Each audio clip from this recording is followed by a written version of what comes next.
کہ میرے لیے مشکل ہو جائے گا. تو میں کوشش کروں گی ایک سٹوری کی طرح اس کو کمپائل کروں, اس ساری بات کو آپ کو بتاؤں. تو اس میں ڈیز اور مہینے اور سن اور سم ٹائم میں بھی نیمز اور کچھ فیکٹس جو ہو سکتے ہیں مجھے زبانی یاد نہ رہیں, لیکن میں آپ کو اس کے بارے میں اتنی انفارمیشن ضرور دے دوں گی کہ آپ کو ایک پورا خاکہ, ایک سٹوری, ایک پورا ان کا جو ہے ریفرنس, چھوٹی چھوٹی فیکٹس کی جو ڈیٹیلز ہے اس کو ایلیمینیٹ کر کے آپ کو دے سکوں. تو کہیں پہ کسی طرح کی کوئی غلطی بھی ہو سکتی ہے, اور میں بہت تیز بھی اسی لیے بول رہی ہوں تاکہ میں بہت سارا بول سکوں. اچھا, تو ہم نے شمس کی بات کی تھی جس میں انہوں نے ایک شرط رکھی تھی مولانا رومی کے ساتھ کہ تم میرے ساتھ میرے لیے باہر سے دنیا کے سامنے سے شراب خرید کے لاؤ گے. اور یہی شرط انہوں نے اپنے ایک اور دوست کے سامنے بھی رکھی تھی جو مولانا شمس کے ساتھ جانا چاہتے تھے, ان کو جوائن کرنا چاہتے تھے, لیکن وہ اس شرط کو ہار گئے تھے. اب یہ شرط کیوں تھی؟ یہ شرط اس لیے تھی کہ شمس یہ دیکھنا چاہتے تھے کہ یہ جو بندہ اسلام کا نام لے رہا ہے اور یہ بندہ جو اللہ کی محبت کا نام لے رہا ہے, کیا وہ شراب اس لیے چھوڑ رہا ہے کہ اللہ نے کہا ہے اور اللہ دیکھ رہا ہے اور وہ تمہیں جج کر رہا ہے اور وہ تمہاری نیتیں جانتا ہے, یا اس کے پر اپنے معاشرے کے لوگوں کا اتنا دباؤ ہے کہ وہ جانتا ہے کہ وہ شراب نہیں پی رہا, وہ جانتا ہے کہ وہ شراب نہیں پیے گا, اور وہ جانتا ہے کہ اللہ جانتا ہے, اور وہ جانتا ہے کہ اللہ تمہاری نیتوں کو اور تمہارے عملوں کو بند کمروں کے اندر اور تالوں کے اندر بھی دیکھ رہا ہے, اور اس کے باوجود وہ اس لیے نہیں کر پاتا کیونکہ اس کو ڈر ہے کہ معاشرہ اس کے خلاف چلا جائے گا, اس کو اپنے ڈیکورم کا کہ خراب ہو جانے کا ڈر ہے. تو پھر اگر آپ کو اپنے معاشرے کی وجہ سے آپ خود کو سیدھا رکھ رہے ہیں, اگر آپ کو اپنی عزت کا زیادہ خیال ہے, اگر آپ کو کوئی بھی اچھا کام, کوئی بھی نیکی, کوئی بھی اللہ کی فرما برداری اس لیے کر رہے ہیں کہ آپ کا ڈیکورم برقرار رہے, تو پھر آپ کی نیت میں کھوٹ ہے. یہ وہ بات تھی جو شمس دیکھنا چاہ رہا تھا, اور یہ وہ چیز تھی جو مولانا رومی میں اس کو مل گئی. کیونکہ مولانا رومی کو جب اس نے کہا کہ میرے لیے شراب خرید کر لاؤ, تو مولانا رومی بغیر کسی سوال کے شراب خانہ گئے وہ, اور وہاں سے ساری دنیا کے سامنے, یہ ایسے ہی ہے جیسے اب ہمارے سامنے کسی بہت بڑے اسکالرس کی, جن کو ہمارے یہاں پاکستان میں اسکالر کی بات چھوڑیں, کسی عام بندے کی بات کر لیں. جیسے آج کل کی بات اگر ہم کریں تو عمران خان بہت ہائی, ان کی اس ٹائم ان کی دنیا کی بڑی نظریں اس کے اوپر ہیں اور بڑا عوام اس کے ساتھ کھڑی ہے, اور کل کو اچانک اس کی ایک ویڈیو آ جائے, وائرل ہو جائے, جس میں وہ شراب لے رہا تھا, وہ سڑکوں پہ گانے گاتا پھر رہا ہے, اور آپ اندازہ کریں کہ اس کی اپیرنس پہ, اس کی شہرت پہ اور اس کی پاپولیرٹی کو کتنا بڑا ڈیمیج ہوگا. تو وہ مولانا رومی تو بہت بڑے وہاں کے ریسرچر اور وہ اسکالر اور وہاں کے چیف جسٹس اور بہت بڑے لیول پہ تھے, اور اگر وہ پبلکلی شراب خانے جاتے ہوئے جس کے خلاف وہ تبلیغیں کرتے ہیں, جس کے خلاف وہ ایمان رکھتے ہیں, اور وہاں سے خرید کے لاتے ہوئے دکھائی دیں گے, تو آپ اندازہ کریں ان کی تو کرسی, ان کی لیاقت, ان کی تو ساری زندگی کی جو کمائی ہے وہ لٹ جاتی ہے. لیکن مولانا رومی اس کمائی کو لٹانے پہ راضی ہیں. کیوں؟ بیکاز ہی از شیور کہ he is not drinking. He is sure کہ if he is doing this for Allah sake, Allah is watching, he knows his intention, اور اس کے اگر اللہ دیکھ رہا ہے, اگر اللہ جانتا ہے, تو پھر دنیا میں اور کسی کی مولانا رومی کو غرض نہیں ہے. میں اگر کچھ جگہوں پہ امام غزالی یا ابن عربی کا نام لے لوں غلطی سے تو مجھے معاف کیجیے گا, کیونکہ آج کل یہ بکس اور یہ نام ہے جو میرے زیر مطالعہ ہیں. اب ہم نے بات آخری ولاگ میں جہاں پہ ختم کی تھی وہ یہاں پہ تھی کہ مولانا رومی اور شمس ایک ہی ملاقات کے بعد اس قدر کلوز ہو گئے ہیں, ایک ہی فکرے کے تبادلے کے بعد وہ اس قدر کلوز ہو گئے ہیں کہ وہ ایک کمرے سے نکلتے ہیں تو وہ دوسری جگہ جا کے بیٹھ جاتے ہیں اور تالوں میں بیٹھ جاتے ہیں. آپ اندازہ کریں, ایک پڑھا لکھا کم پڑھا لکھا سا معاشرہ, ایک معاشرے میں ساری دنیا ہائیلی کوالیفائڈ نہیں ہوتی, اس میں عورتیں ہوتی ہیں, اس میں بچے ہوتے ہیں, اس میں نالائق اسٹوڈنٹس ہوتے ہیں, اس میں ایسے اسٹوڈنٹس بھی ہوتے ہیں جن کو فزکس کا علم ہوتا ہے لیکن کیمسٹری کا نہیں ہوتا. کسی کو میتھ کا علم ہوتا ہے، اسلامیات کا نہیں ہوتا، کسی کو جغرافی آتی ہے لیکن فلسفی نہیں آتی. تو ایک معاشرے میں ہزاروں طرح کے آئیڈیاز والے لوگ ہوتے ہیں، ہزاروں طرح کی سوچ والے لوگ ہوتے ہیں، اور وہاں پہ ایک ایسے آپ سمجھیں کہ ایک یونیورسٹی کے بڑے پروفیسر، ایک یونیورسٹی کے بڑے ہیڈ ایک دنوں میں بغیر کسی پرائر نوٹس کے، بغیر کسی انفارمیشن کے غائب ہو جاتے ہیں، اور ایک دم سے پبلک میں یہ خبریں آنے لگ جاتی ہیں کہ بھئی وہ تو کسی فلاں بندے کے ساتھ ایک کمرے میں پچھلے 1 مہینے سے تالوں کے اندر بیٹھتے ہیں. nobody knows what is happening inside. oh my god. اب آپ اندازہ کریں کہ میسز کی رائے، ان کی سوچ، ان کا سوچ کہاں تک جا سکتی ہے. میں نے یہاں پہ تک پڑھا ہے اور سنا ہے کہ مختلف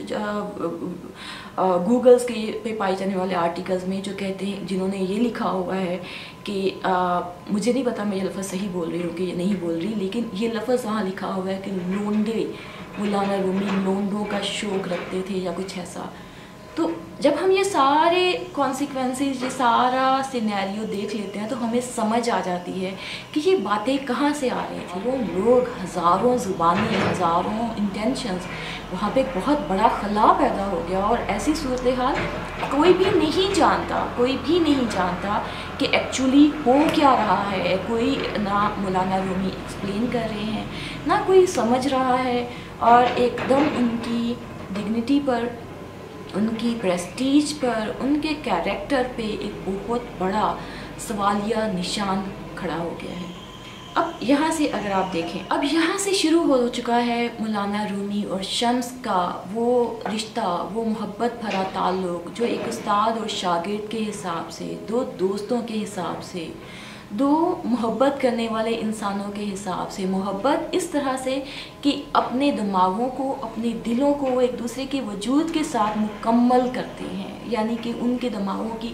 لرن پرسنز، ان کے دماغوں میں جو سوال تھے وہ ایک دوسرے کے سوالوں کے جواب دیتے ہیں، اس کے جواب بنتے ہیں. there was nothing physical, there was all spiritual, their existence, what was most important for each other. لیکن چونکہ یہ باتیں سب نہیں سمجھ سکتے، تو یہاں سے وہ well learn, well educated, highly decorated scholar, highly cultivated person Maulana Rumi ایک دم سے اپنے اس اونچے پروفائل سے نیچے گر جاتے ہیں، اور بغیر کسی پرواہ کے، ہی ڈزنٹ کیئر. اب مولانا شمس میں جو ان کو وجود نظر آیا ہے، جو ان کے سوالوں کا جواب ان کو نظر آیا ہے، جو ان کے اندر چھپا ہوا تصوف تھا، جو درویشی تھی، وہ ساری کی ساری ان کو شمس تبریز میں نظر آ رہی ہے. اور وہ اس کے لیے اتنے بولڈ ہیں، اور وہ اس کے لیے اتنے دلیر ہیں کہ ان کو پرواہ نہیں ہے کہ دنیا کیا کہہ رہی ہے، میری یونیورسٹی کے لوگ کیا کہہ رہے ہیں، میرے اسٹوڈنٹس، میری فیملی، ایون ان کا مولانا رومی کا اپنا بیٹا جو خود اپنے باپ کو نہیں سمجھ سکا، لیکن دوسرا بیٹا اپنے باپ کی ہر انٹینشن کو سمجھتا ہے اور اس پہ یقین رکھتا ہے، لیکن ایک بیٹا اپنے ہی باپ کے خلاف جا کے آخر میں اس پہ شمس تبریز کے قتل کا الزام بھی لگتا ہے. اب آپ یہ دیکھیں کہ یہ تعلق جو ہے شمس اور رومی کا میکسیمم 1 سے 2 سال میکسیمم کا چلتا ہے، جس میں سے کچھ مہینے شمس مولانا کے ساتھ رہتا ہے. پھر یہ مولانا کی جس طرح سے ایک دم شہرت کو زوال ہوتا ہے، اور جس طرح سے ایک دم جب ان کے سارے اسٹوڈنٹس، ان کی تمام یونیورسٹی، ان کے آس پاس کا پورا ڈیکورم جو ہے، تمام پروٹوکول والی جو سوسائٹی ہے، جب وہ ان کے خلاف ہو گئی ہے اور وہ ایک دم سے متنازع ہو گئے ہیں، تو اب شمس کو یہ چیز نظر آ رہی ہے کہ یہ بندہ اب میری وجہ سے بہت زیادہ، ضرورت سے زیادہ مشکلات کا شکار ہو رہا ہے. لیکن مولانا رومی کو پرواہ نہیں ہے، کیونکہ شمس ان کی تصوف کے سفر میں رہنمائی کر رہا ہے. شمس جو ہے مولانا رومی کا ہاتھ پکڑ کے ان کو تصوف کی منزلیں سکھا رہے ہیں. اب یہاں پہ آپ کو یاد آتی ہے وہ بات جو شمس تبریز نے کہی ہوئی ہے، لیکن ایکچولی وہ مولانا رومی کی بات ہے. یہاں پہ میں ایک اور بات بتاؤں گی، پہلے میں آپ کو وہ بات بتا دوں جو کہتی ہے کہ اگر محبت کے آنے اور جانے سے آپ پر کوئی فرق نہیں پڑتا تو پھر آپ محبت نہیں جانتے. اور محبت آنے سے مولانا رومی کی زندگی تہس نہس ہو گئی ہے. Apparently it's totally demolished. ان کا کیریکٹر, ان کی ڈگنیٹی, ان کی prestige, everything was at the stake, everything was suffering. He was losing his dignity in the society, in the city, in his whole world. اور وہ اس سے اتنے بے نیاز ہیں, اتنے کمرے میں بیٹھ کے باتیں کرتے ہیں تو ان کو پرواہ نہیں ہے کہ میری کلاسز باہر انتظار کر رہی ہیں, میرے لوگ, میرے طلباء باہر انتظار کر رہے ہیں, دنیا میری منتظر ہے باہر. ان کو پرواہ نہیں ہے, وہ بس اپنے استاد کو کے پاؤں پکڑ کے بند کمرے کے اندر وہاں بیٹھے ان کے ساتھ گفتگو میں مصروف ہیں. اور کیوں بند کمروں میں یہ گفتگو کیوں ہو رہی ہے؟ کیونکہ جس طرح سے الحلاج کا جو تھا کہ مجھ میں خدا اتر آیا ہے یا میں ہی حق ہو گیا ہوں, اس طرح کے فکرے, اس طرح کی باتیں آپ عوام کے سامنے, آپ طلبہ کے سامنے, وہ امیچور آئیڈیاز جن کے پاس کی ابھی آپ کے پاس تشریحات نہ ہوں, اب اپنے سے کم لٹریٹ پرسنس کے سامنے, اپنے طلباء کے سامنے, عوام کے سامنے آپ ان چیزوں کو ڈسکس نہیں کر سکتے جب تک آپ نے ان کے کنکلوژنس نہیں نکالے ہوئے, جب تک آپ نے ایک پورا سسٹم آپ نے سیکھ نہیں لیا, آپ نے اس کو میچورلی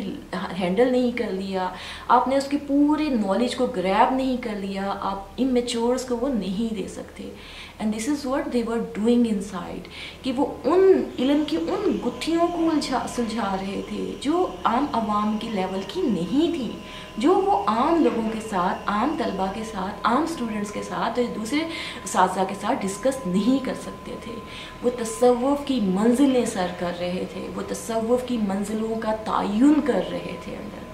یہاں بتاتی ہوں آپ کو یہ بات کہ مولانا رومی نے جو شمس تبریز کے بارے میں ہمیں ویکیپیڈیا میں بہت کم انفارمیشن ملتی ہے, اور ان کی کتابیں ایز اٹ از بہت ساری ان کی جو چیزیں ہیں جو ہم ان کے نام سے پڑھتے ہیں وہ ایکچولی مولانا رومی کی لکھی ہوئی ہیں.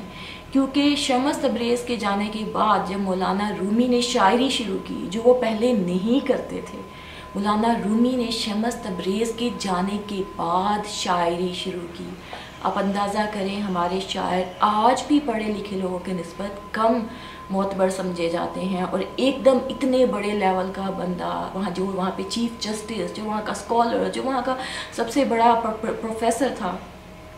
اس کے لیے یقیناً ایک شاعر ہونا اتنا بڑا اچھا عمل نہیں تھا. لیکن وہ اپنی پریسٹیج کی پرواہ کہیں نہیں کر رہے تھے. نہ شمس کے ساتھ اٹھنے بیٹھنے میں ایک ایسا بھدا لگنے والا, خراب لگنے والا بندہ, غریب لگنے والا بندہ جس کے پورے حلیے میں سے کوئی ذرا سی چیز بھی کسی کو متاثر نہیں کرتی, اس کے چرنوں میں جا کر مولانا رومی جیسے ہائی ڈیکورم والی پرسنالٹی کا بیٹھ جانا, ایک اونچے عہدے والی شخصیت کا بیٹھ جانا. اور یہ کام مولانا رومی اتنا کامن کرتے تھے کہ جہاں جس ایونٹ میں جس جگہ پہ ان کو بلایا جاتا, مولانا رومی سب سے اونچی جگہ پہ ہمیشہ اپنے ساتھ شمس کو اٹھاتے تھے, جبکہ ان کے آس پاس کے لوگ چونکہ وہ عام لوگ تھے, وہ شمس کو نہیں پہچانتے تھے, وہ اس کی تصوف کی منزلوں سے, اس کے کردار کی اونچائیوں سے واقف نہیں تھے.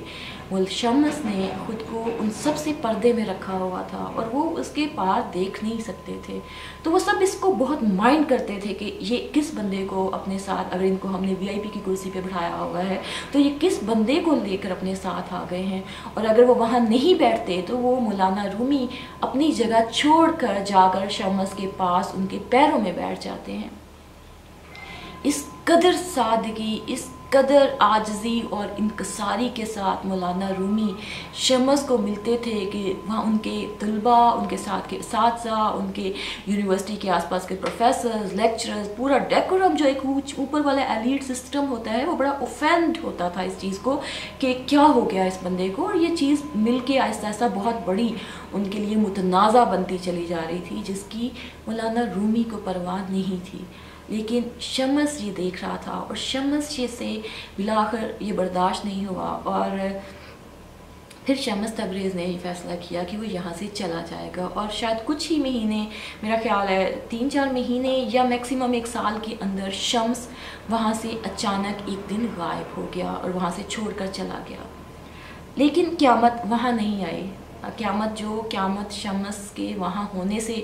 آئی تھی، جو اس کے جانے کے بعد جو قیامت آئی وہ اس سے کہیں زیادہ بڑی آئی. کیونکہ اس کے بعد مولانا رومی اپنے آپ سے، اگر وہ پہلے کسی چیز کی پرواہ نہیں کر رہے تھے تو وہ اپنے آپ سے مکمل طور پر بیزار ہو گئے، اپنی زندگی سے، اپنے سوسائٹی سے، اپنے عہدوں سے، اپنے ڈیکورم سے، ہر چیز سے. انہوں نے ہر چیز کا خیال چھوڑ دیا، انہوں نے ہر چیز کی پرواہ چھوڑ دی، اور وہ پاگلوں کی طرح شمس کو ڈھونڈنے نکل گئے شہر میں، ادھر ادھر ہر طرف وہ شمس کو ڈھونڈتے رہے. اور اس حد تک چلے گئے کہ فائنلی ان کے کالجز، جو یونیورسٹیز میں جو عہدے ان کے پاس تھے، وہ ایک ایک کر کے ان سے چھن گئے. اور وہ چھن گئے، بلکہ مولانا رومی نے خود بخود وہ ساروں سے خود کو الگ کر لیا، اور انہوں نے خود کو تصوف میں اور درویشی میں اس قدر غرق کر لیا کہ ان کے بارے میں نے پڑھا ہے اسی کتاب میں، دا رومی سیکرٹس میں ہی میں نے پڑھا ہے کہ جب وہ وجد میں ہوتے تھے تو وہ جو ڈانس تھا، جو درویشانہ رقص ہے جس کو آج ہم سمجھتے ہیں، ترکی کا جو مشہور ڈانس ہے جس کو درویشانہ رقص کہا جاتا ہے، درویشی کا رقص، اس کو تھوڑا سا کیریوگراف کیا گیا ہے. جو مولانا رومی کا جو رقص تھا وہ کچھ اور طرح کا تھا، اس سے بالکل اتنا ریفائنڈ نہیں تھا. لیکن وہ اسکالر، وہ پروفیسر، وہ ڈاکٹریٹ والا اعلیٰ چیف جسٹس اور what ever and what not, وہ جو تھے مولانا رومی، انہوں نے شاعری شروع کر دی، انہوں نے سڑکوں پہ پبلک میں کھلے عام رقص شروع کر دیا. اب آپ اندازہ کریں، ہمارے سامنے ایک مثال ہے. جنید جمشید شہرت کی بلندیوں پر تھے، انہوں نے ایک دم سے میوزک چھوڑ کر کرتا پہن لیا، سر پہ ٹوپی رکھ لی، اور لوگوں کی ایک اکثریت نے ساری عمر ان کو ایز اے اسکالر ایکسیپٹ نہیں کیا. ہمارے آج کے 10 صدیوں بعد کے لوگوں نے بھی، جن کو کہتے ہیں کہ آج کل ٹیکنالوجی کا زمانہ ہے، ماڈرن زمانہ ہے، ہائیلی ایجوکیٹڈ، بہت آگے ہیں ہم ترقی میں، آج کے لوگوں نے کی اکثریت نے ان کو ساری عمر ان کی اس چینج کو ایکسیپٹ نہیں کیا. لیکن مولانا رومی جو اس وقت جنید جمشید سے بہت اونچے لیول پہ تھے، وہ تو ایک گلوکار تھے، مولانا رومی کو تو عزت کے اعلیٰ پیمانوں پہ تھے اس وقت، اور انہوں نے ایک دم سب کچھ چھوڑ دیا اور وہ ایک دم سے اس درویش میں بدل گئے. پبلک میں کھڑے ہو کر رقص شروع کر دیتے تھے، شاعری پڑھنے لگتے تھے، کپڑے اتار دیتے تھے، اور وہ اس طرح سے رقص کرتے تھے کہ ان کو پرواہ ہی نہیں ہوتی تھی کہ ان کے ٹربن، ان کے کپڑے، ان کی ہر چیز، ان کے اوپر کی شال، ہر چیز اتر جاتی تھی. اور اکثر ان کی حالت یہ ہوتی تھی کہ ان کے رقص کرتے ہوئے وہ اتنے جذب کے عالم میں ہوتے تھے کہ ان کے آس پاس کے لوگوں کو آ کے ان کے کپڑے سنبھالنے پڑتے تھے تاکہ ان کا جسم کور رہے. اور اگر ان سے کوئی چیز چلتے پھرتے کوئی فقیر کوئی ان سے چیز مانگ لیتا تھا تو وہ اپنے ہاتھ میں، ان کے سر پہ، ان کے قریب جو چیز ہوتی تھی وہ اس کو اٹھا کے دے دیتے تھے، حتیٰ کہ اپنے کپڑے تک اتار کے اس کے ہاتھ پہ رکھ دیتے تھے. اب جب میں آپ کو پہلے ولاگز میں بار بار بتا رہی تھی کہ وہ highly learned, highly educated, most cultivated person of اس سوسائٹی تھے، تو پھر آپ اس مولانا رومی کو دیکھیں تو ہمیں سمجھ آتی ہے کہ ان کی زندگی میں شمس کی محبت نے تصوف کو کس حد تک انٹروڈیوس کیا، اور ان کو تصوف کی کس منزل سے گزارا کہ اس بندے کا زندگی سے، دنیا سے ہر ناطہ ٹوٹ گیا. ہمارے جیسے لوگ آج کے زمانے میں بھی ایسے بندے کو پاگل کہیں گے. ہم نہیں جانتے کہ ان کا اللہ کے نزدیک جو پاگلوں اور عقل مندوں کو بنانے والا ہے، جو دنیا کی ساری عقلوں کا مالک ہے، جس کی جو بصیرت ہے، جس کی جو دیکھنے والی نظر ہے، وہ آپ کی اور میری نظر سے بہت ہی شارپ ہے. اور جو چیزیں ہمیں دکھائی نہیں دیتی وہ اس خدا کو دکھائی دیتی ہیں جس نے یہ دنیا بنائی ہے. ہم تو یہ دیکھتے ہیں کہ یہ بندہ کیا ہو گیا، اس کو پاگل ہو گیا، لیکن جو اوپر بیٹھا رب ہے اس کو پتہ ہے کہ یہ شخص پاگل ہو گیا ہے یا یہ بندہ اس دنیا کو چھوڑ چکا ہے، یہ میرا ہو چکا ہے اور یہ صرف میرے لیے ہو چکا ہے. تو یہ تبدیلی جو تھی یہ مولانا رومی میں شمس لے کے آیا تھا،